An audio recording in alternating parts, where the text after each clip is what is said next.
महोदय, बजट प्रस्तुत हुआ है। बजट के अंदर मेरी स्टडी करने के दौरान मुझे ये पता चला कि जो प्रदेश के स्कूल में, तो मेरे क्षेत्र की अगर बात करूं तो आदिवासी इलाका है और स्कूलें ज़्यादातर लोग आदिवासी लोग गाँव में रहते हैं और स्कूलें छोटे छोटे गाँव में बनी हुई है। गाँव के स्कूलों के अंदर में 2-3 प्रकार की बिल्डिंग की समस्या है। एक तो बहुत सारे गाँव में स्कूल बने हुए नहीं है, मतलब भवन नहीं है, और जहाँ जहाँ भवन बने हुए वो बहुत बुरी हालत में है, जर्जर है।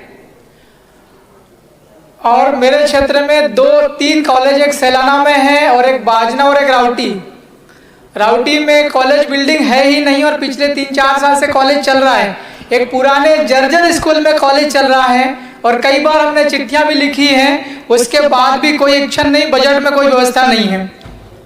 और बाजना में जो कॉलेज बनाया वो अधूरा कॉलेज बिल्डिंग बनाया है, सारी व्यवस्थाएं वहाँ मूलभूत सुविधाएं मिलती है, बच्चों के लिए वो नहीं है, ग्राउंड नहीं है, उसके बावजूद कॉलेज चालू कर दिया है।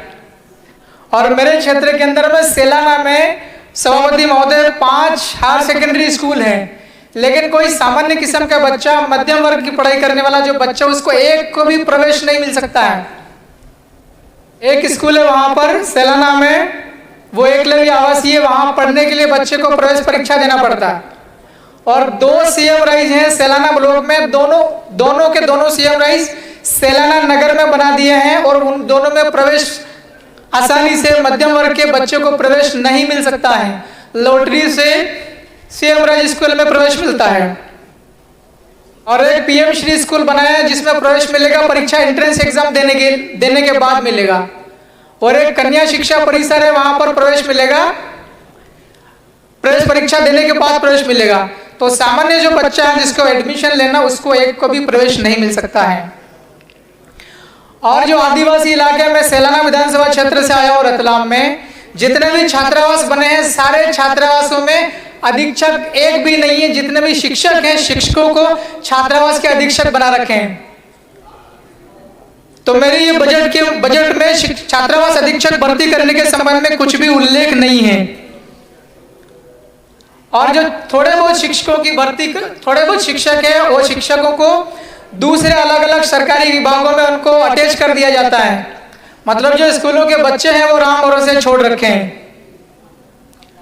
और ज्यादातर अतिथि शिक्षकों की बात हुई, ज्यादातर जो स्कूल है प्रदेश के वो अतिथि शिक्षक पिछले 12-15 साल से अतिथि शिक्षक पढ़ाने का काम कर रहे हैं और वो अतिथि शिक्षक परमानेंट नहीं किया जा रहा है। बार बार मांग की जा रही।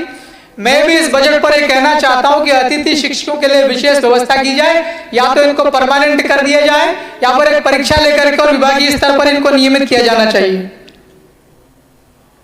और मेरे क्षेत्र के अंदर में सेलाना विधानसभा क्षेत्र में जितने भी आंगनबाड़ी बने हुए हैं उनको मरम्मत की जाए, उनको ठीक किए जाए, बहुत जर्जर बुरी हालत में है। और जहां आंगनबाड़ी भवन नहीं है वहां पर ग्रामवार आंगनबाड़ी भवन बनाए जाए। और विभिन्न अलग अलग विभागों में जो रिक्त पद पड़े हुए हैं, अभी उल्लेख किया है माननीय सदस्य ने, 1 लाख से ज्यादा बैकलॉग के पद रिक्त पड़े हुए हैं। बैकलॉग के रिक्त पदों की भी भर्ती नहीं की जा रही और अलग अलग विभागों में हर साल भर्तियां होना चाहिए, वो भी नहीं की जा रही है। और अब पैसा अधिनियम की बात करते हैं। Panchayat extension to scheduled areas, Bharat के संविधान की 5वीं अनुसूची को लागू करने के लिए पैसा कानून 1996 में बना और इस कानून को लागू करने के लिए 2022 में नियम बने, लेकिन एक भी नियम जमीन पर लागू नहीं है। पैसा कानून लागू करने के लिए मोबिलाइजर की भर्ती की है, मोबिलाइजर को भी टाइम पर वेतन नहीं मिलता, वेतन देता 4000 रुपया प्रति माह। इनको वेतन बढ़ाना चाहिए मोबिलाइजर को।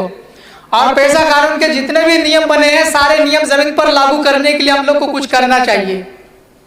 अभी हमारे सीनियर एमएलए साहब ने बताया कि पंचायत खुद ही, मतलब गांव जो है वो ग्राम सभा उसका मालिक है, पूरे गांव के जितने भी सोर्सेस है, संसाधन है। एक ट्रॉली रेत नहीं उठा सकता ग्राम पंचायत, सरपंच सचिव एक ट्रॉली रेत तक नहीं उठा सकता है अपने पंचायत से। और ग्राम पंचायत में जितने भी